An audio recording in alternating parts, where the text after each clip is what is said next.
Жизнь — это боль. Что я только не делала. Представляете, какой у меня был шок. И рыдала. Все было.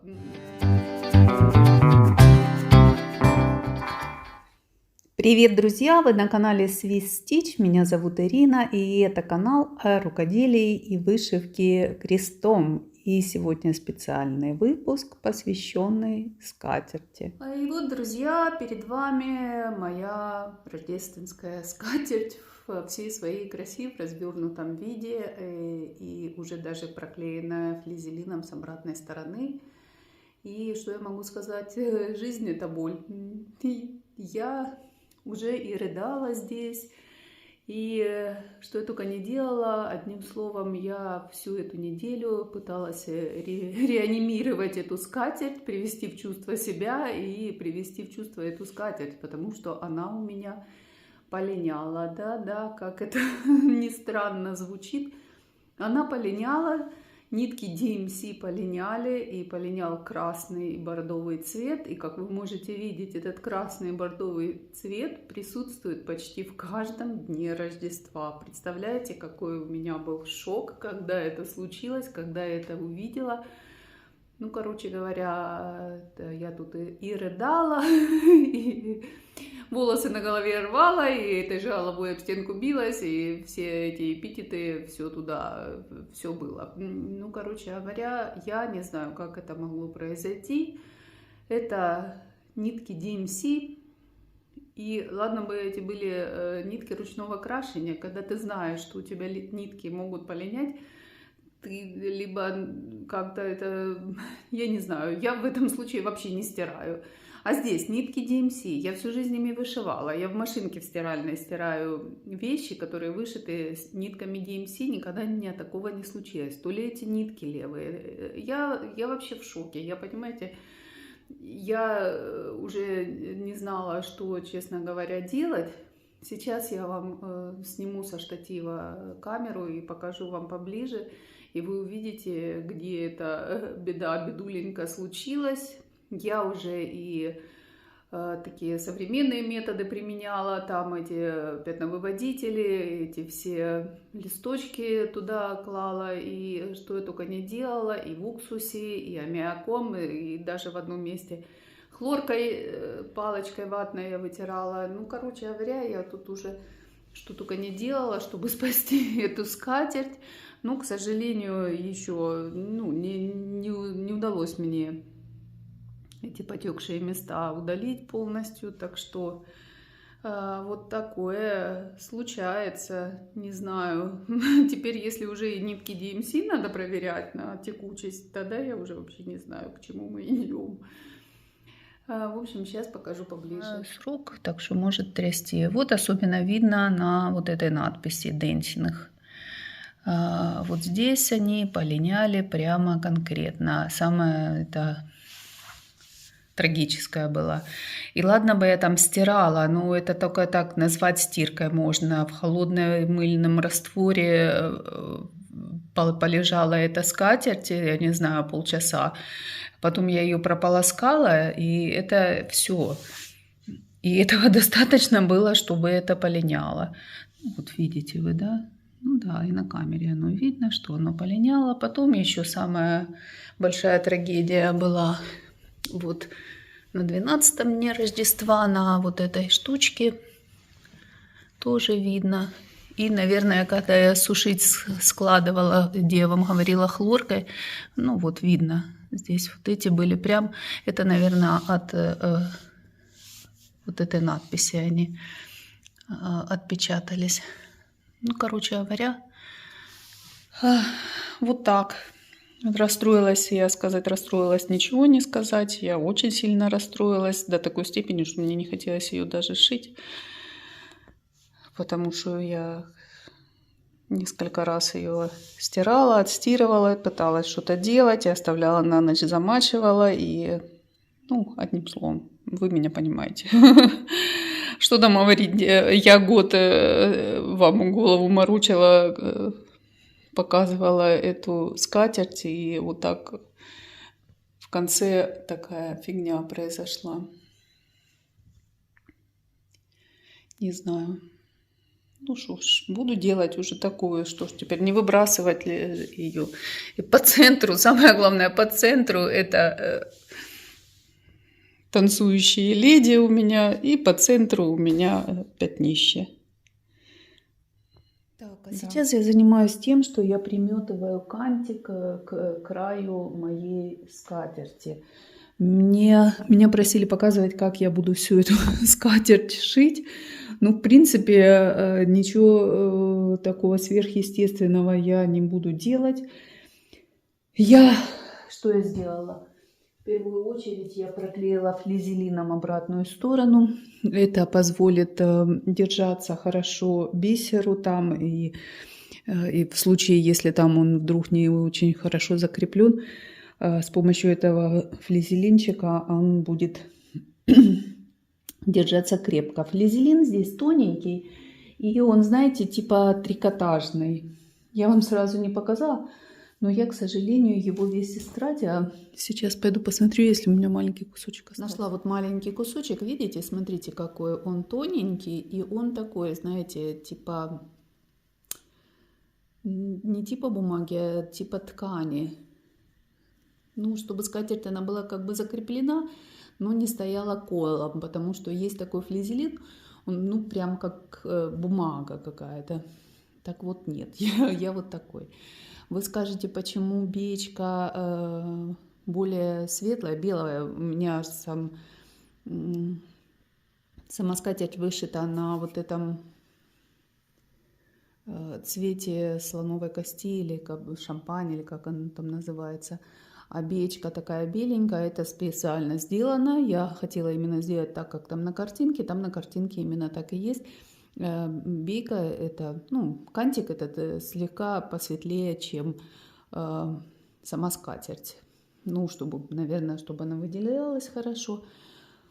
В общем, я сейчас приметаю эту бейку, что не очень просто, потому что там должна она быть прям впритык к крестикам. И видите, на уголочке я сразу приметываю здесь эту кисточку. Вот так. Потому что кисточка тоже будет, но потом будет, когда вывернется, вот таким образом она будет у меня. Видите, этот кант, он будет чуть-чуть, ну, как бы выделять эту скатерть. Как, типа, как в рамочку, что ли. И вот такой бубенчик, кисточка на краю будет. Ну, доделаю, покажу. И так показываю, что я сделала. Я вот пристрочила вплотную этот кант. Вот видите, чтобы я отворачивала, и у меня прямо он вплотную к моей рамке был.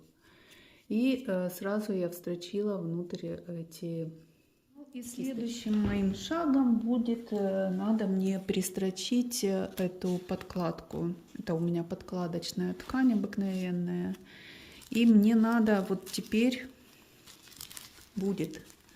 Сначала я приколю вот так иголочками, как я начала уже делать. А потом вот здесь, видите, строчка, которую я прокладывала для канта. Я прям по этой же строчку один в один мне надо попадать и пристрочить, соответственно, эту подкладку. И все. Ну, здесь строчить, конечно, 4,5 метра. Вот так я сколола свою подкладку со самой скатертью, лицевыми сторонами друг к другу. И теперь дело за малым — сострочить, типа, чтобы попасть в строчку, которую я прокладывала, пришивая кант. Видите, я сколола также посередине эти, потому что эта подкладочная, она такая скользкая, она ездит постоянно, и я ее сколола так, чтобы она как можно меньше скользила и как можно меньше смещалась. Ну, пожелайте мне удачи. Пошла строчить. Кто-нибудь мне может объяснить, это что? Это ретроградный Меркурий или это Гринч? Или я вообще не могу понять. Это скатерть какая-то, камень преткновения, вы понимаете? Строчу. Ну, казалось бы, что проще перестрочить один кусок ткани к другому куску ткани ровно. Нет, во-первых, начала строчить, а потом у меня начала ехать подкладка в какую-то другую сторону. Я не знаю, в связи с чем это она начала ехать. Я вроде все приколола, сколола, не должна была быть. Но поехала, мне пришлось распустить. Распустила я кусок, переколола все по новой, начала строчить, я сломала иголку на этом самом, на машинке. Ну, это вообще капец какой-то. Отложила я ее в сторону. Вот сейчас я хочу дострочить ее, потому что мне осталось дострочить вот здесь вот этот вот кусочек. Здесь хочу подстрочить вот такие два кусочка и оставить немножко, чтобы ее вывернуть потом. Пожелайте мне удачи, она мне очень пригодится, потому что я уже замучилась с этой скатертью, честно. Свершилось, я сострочила наконец-то мою скатерть. Кому интересно, я строчила вот с помощью вот такой лапки. Это для встрачивания молний, потому что кантик вот здесь идет. Я с этой стороны строчила, переставляла иголочку на эту сторону, с этой стороны строчила, переставляла иголочку на этой. И у меня вплотную получалось кантику. Ну, на ощупь, так, как говорится, я строчила, потому что, видите, с этой стороны не видно, где там этот кант. Ну, можно его прощупать, и поэтому ставите вот так, как раз где заканчивается этот кантик, он чувствуется, и идет эта лапка, ездит вот таким образом. Ну, теперь мне осталось только отрезать ненужное, слишком длинное.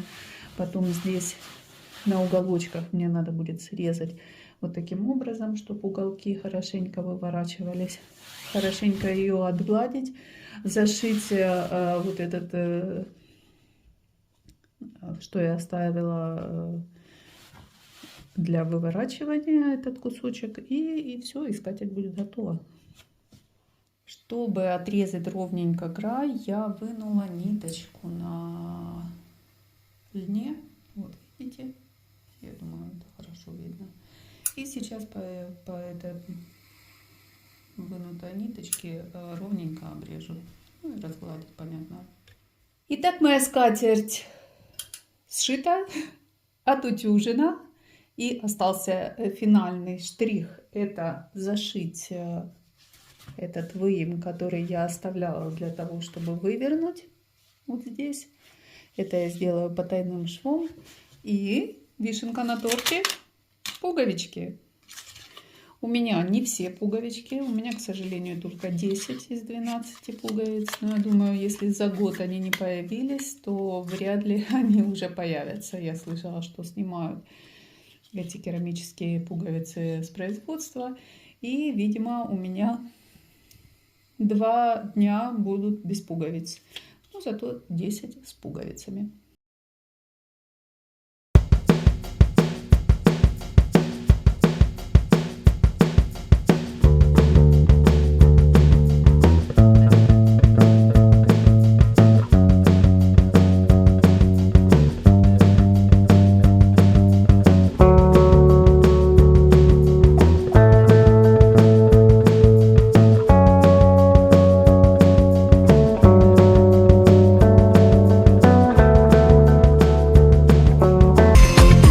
Что же, друзья, вот и закончен мой годовой проект «Скатерть 12 дней Рождества». Вот так она выглядит. Сделан последний стежок, последние детали, которые я вам еще не показывала. Я пришила пуговицы.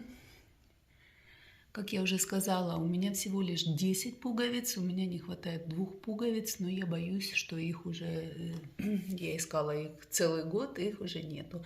Вот на гусе у меня вот такой тюльпанчик, который повторяется на крылышке гуся. Извините за мой голос, я тут на четвереньках стою возле этой скатерти, потому что по-другому ее снять невозможно. И снимаю с руки, будет немного трясти.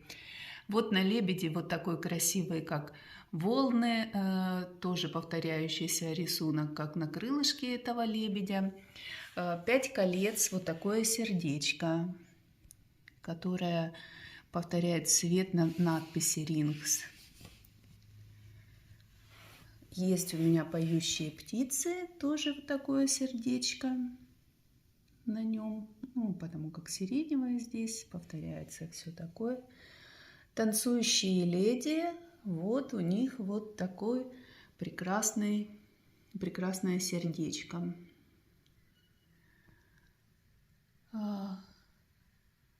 Молочница, доящая корову. Вот на ней вот такая вот пуговичка. Ну, это, наверное, повторяет она попонку самой коровки. Так, идем дальше. Здесь у нас 3 французских петушка. Ну, здесь пока представлен один. На нем вот такая пуговичка-кирпичик.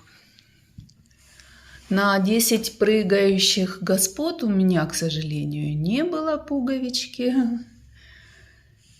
На 2 голубок у меня вот такая очень красивая пуговичка, такое сердечко замечательное. На дудочников, которые дудит, вот такой кирпичик. Ну и на куропатке вот такой, а чего это у нас? Вот такая вот красивая пуговичка желтенькая. Ну и остался у меня, как вы заметили, барабанщик без пуговицы и прыгающие господа без пуговицы. Еще вот прямо перед тем, как снимать вам, я заметила на картинке, что здесь на вот таких бубенчиках пришиты еще бусинки. Вот такие. И вот буквально сейчас я закончила их пришивать. Вот такая замечательная скатерть у меня будет. Постоянные зрители знают, что эту скатерть я вышивала в течение всего года. Начала я ее вышивать в декабре прошлого года. И вот каждый месяц я вышивала по одному дню Рождества. И я закончила в ноябре. Вот я все это вам показывала. В этом видео вы видели, это уже мой, так сказать, последний штрих был к этой скатерти. Я ее заканчивала, и вот я успела к 25 декабря. А почему именно к 25 декабря? Потому как эта скатерть создана по мотивам песенки «12 дней Рождества». Период 12 дней Рождества начинается с 25 декабря, это рождение Христа, и продолжается до 6 января, это прибытие волхвов, богоявление 6 января. Последний праздник имел отношение к 3 волхвам или царям, по-разному их называют, которые пришли поклониться младенцу Иисусу и принесли с собой. И недаром в этой песне речь идет именно о подарках. И я уже рассказывала об этой песенке, но так как это заключительное видео, я повторюсь и расскажу вам историю этой песенки. Впервые слова 12 дней Рождества были опубликованы в 1780 году в Англии, а мелодия гораздо старше, она появилась во Франции. Структура песни цеповидная. Это в каждом куплете, начиная со второго, повторяется набор подарков, описанный предыдущим, с добавлением нового элемента. Поется: в первый день Рождества мне любовь поднесла куропатку. В день второй Рождества мне любовь поднесла 2 голубок и 1 куропатку. Ну и в третий день Рождества мне любовь поднесла 3 наседок, 2 голубок и 1 куропатку. Ну, это такая традиция, она восходит к играм на запоминание, я так полагаю, потому как известно, что эта песня использовалась для запоминания катехизиса. И давайте рассмотрим каждый день, и я расскажу, что этот день значил. Значит, известно, что в первый день Рождества моя любовь принесла мне куропатку. Куропатка, это она символизирует Иисуса. Во второй день Рождества моя любовь принесла мне 2 голубок. Вот 2 голубки, смотрите, какие они прекрасные, распрекрасные, носик к носику. Очень красивый сюжет. 2 голубки символизируют 2 завета, Ветхий и Новый. В третий день Рождества моя любовь мне принесла что она принесла? 3 французские курицы. Вот эти 3 французские курицы, они символизируют добродетели: вера, надежда, любовь. В 4-й день Рождества моя любовь мне принесла 4 поющие птицы. Это 4 евангелиста, значит. Смотрите, какая роскошная птица здесь, какие цветы здесь. Прекрасно. В 5-й день Рождества моя любовь принесла мне 5 золотых колец. 5 золотых колец символизируют первые 5 книг Ветхого Завета. В 6-й день Рождества 6 несущихся гусынь. Это одна из моих любимых вообще. Я ее обожаю, эту гусыню. 6 несущихся гусынь, они у нас символизируют 6 дней творения. В 7-й день Рождества моя любовь мне поднесла 7 плывущих лебедей. Лебедь, вот он тоже. Лебедь, мне кажется, он был самый-самый большой из всех этих дней Рождества. Самая большая здесь зашивка была. А бисера, кстати, наверное, меньше, чем во всех остальных. Так вот, 7 плывущих лебедей, 7 таинств они обозначают. 8-й день Рождества, что же нам принесла моя любовь? 8-й день Рождества: 8 служанок, доящих коров, 8 блаженств. Вот так-то. Вот вышло солнышко, и теперь вы можете посмотреть, как блестит бисер. Так, на 9-й день Рождества моя любовь мне поднесла 9 танцующих дам. 9 плодов Святого Духа это обозначают. Смотрите, какая она роскошная, эта леди танцующая, какой здесь красивый бисер.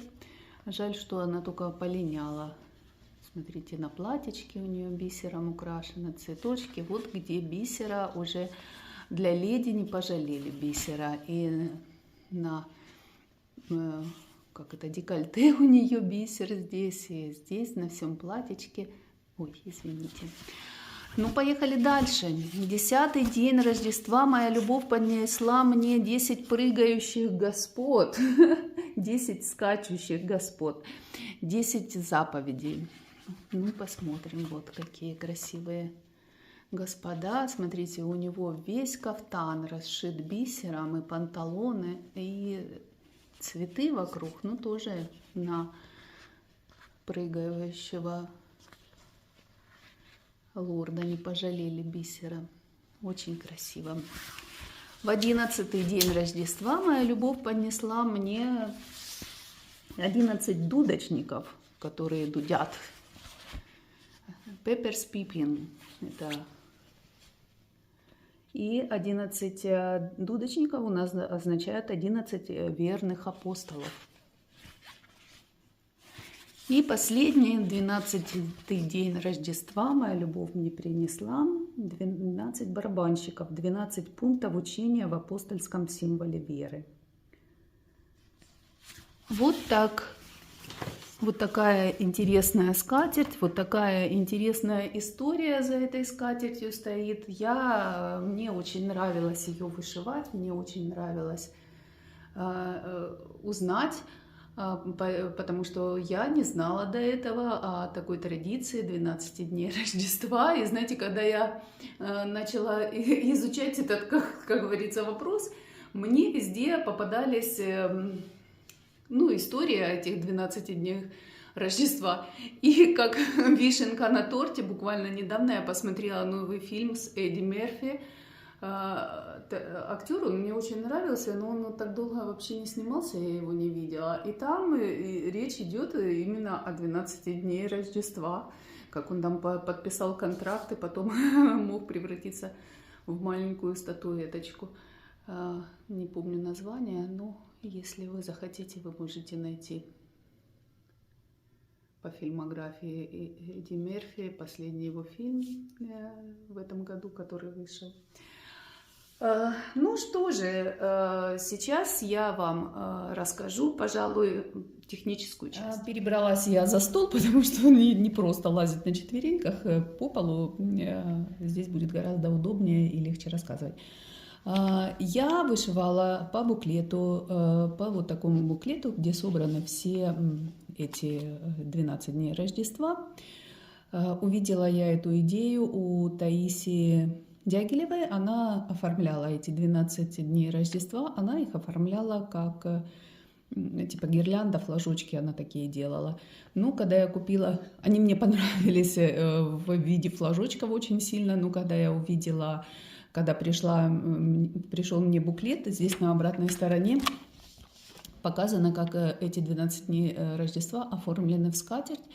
И, понятное дело, зная мою слабость к скатертям, вы понимаете, что, естественно, я предпочла сделать скатерть. Здесь еще предлагают вот сделать, оформить элемент в подушку, либо вот так в рамку. Ну, скатерть мне показалась отличной идеей. Дизайн разработан Джим Шором в 2009 году. Вот такой буклет. На каждой странице здесь вам, ну, здесь описание, как обычно. А здесь на каждой странице вам дана схемочка, и внизу этой схемы написано здесь, какие вам надо пришивать, какой этот самый бисер пришивать и какую пуговицу пришивать. Вот здесь внизу показано на каждой странице. И в конце буклета нам дан список всех требующихся материалов. Здесь они вот так схематически сделаны, куда, что и как пришивать. Здесь у нас получается 40 цветов ниток DMC, либо Анкор можно здесь дается также, и 11 цветов бисера Милхил. Здесь есть и петиты, есть нормальные, ну, разные, и очень красивый бисер. Я заказывала на 1, 2, 3 стич и буклет, и бисер. Нитки DMC там заказывать нельзя, ну как, можно заказать, если вы живете в Америке, но если живете в Европе, то они не присылают в Европу нитки DMC, но это понятно, французские нитки посылать в Америку, а потом отправлять обратно в Европу. Но они на 1, 2, 3 стич почему-то дешевле стоят, чем здесь у нас в Европе их купить. Ну, вот такой парадокс. Ну, не об этом. Значит, я сразу заказала бисер, эти пуговички и сам буклет.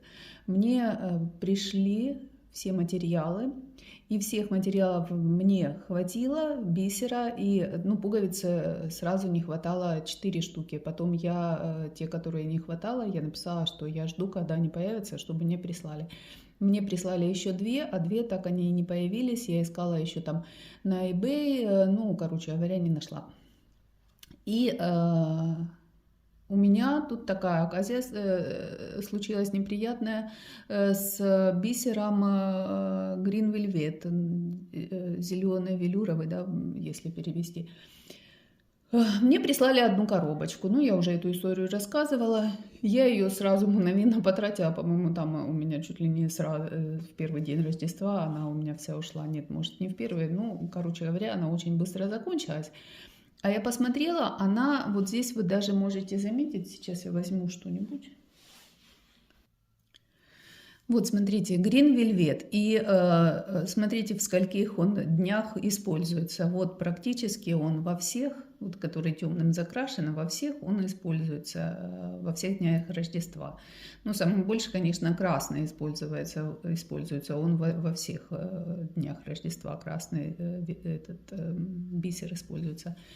И красного прислали достаточно, а зеленого вельвета мне прислали одну эту баночку, и мне пришлось дозаказывать. Я дозаказала еще 2, и, как я уже говорила, мне на последний день Рождества даже не хватило. И подол кафтана у этого барабанщика я уже вышивала другим зеленым. Ну, потому что ждать, когда он мне придет, ну, и в общем, не хотелось мне этого делать. Вот что по буклету. Осталось всего очень много. смысле, чего очень много. Не обращайте внимания на бардак, обращайте внимание на количество ниток, которые остались. Некоторые нитки у меня какие. Вот этот зеленый. Я взяла, это второй моток уже, ну, из второго мотка там буквально пару пасм ушло. Потом у меня закончился белый.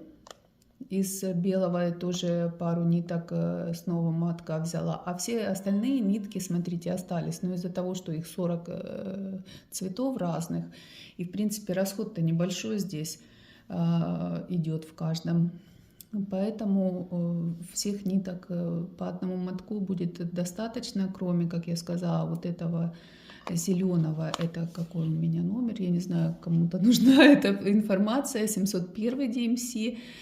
Белый это white, ну белый, просто белый. И сиреневый, где он был? Сиреневый. Вот этот сиреневый. Нет, вот этот сиреневый, пошла вторая, но здесь буквально ниточка со второго мотка у меня пошла. Этот сиреневый номер 38-37.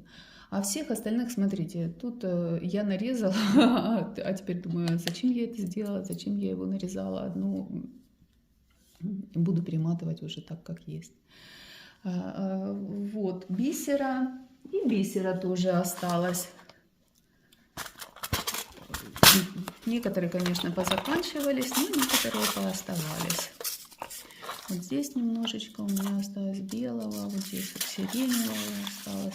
Вот это вот больше всего осталось, смотрите. Вот этого прислали, я не понимаю, зачем они столько много этого прислали. Видите, у меня это вообще даже не раскрытое получилось. Может, они с этим Green Velvet мне перепутали и вместо него прислали эту. Это вполне достаточно было, ну вот, 1,5 получилось у меня ушло.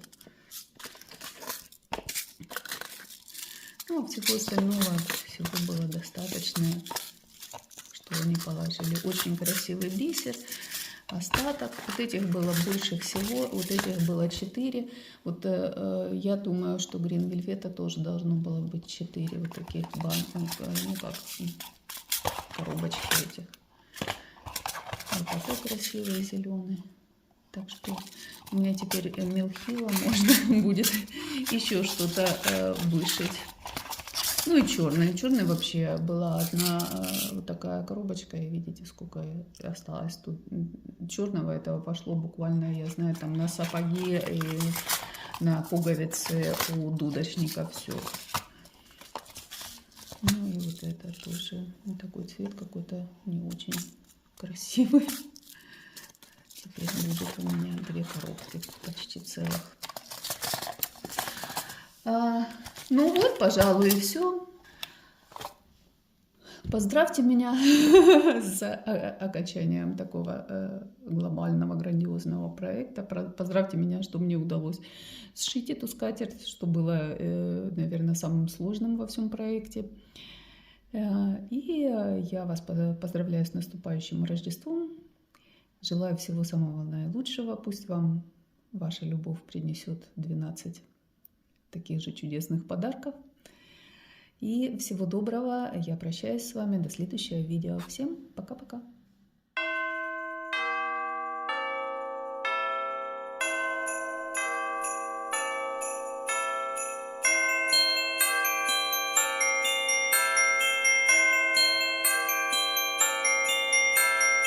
Thank you.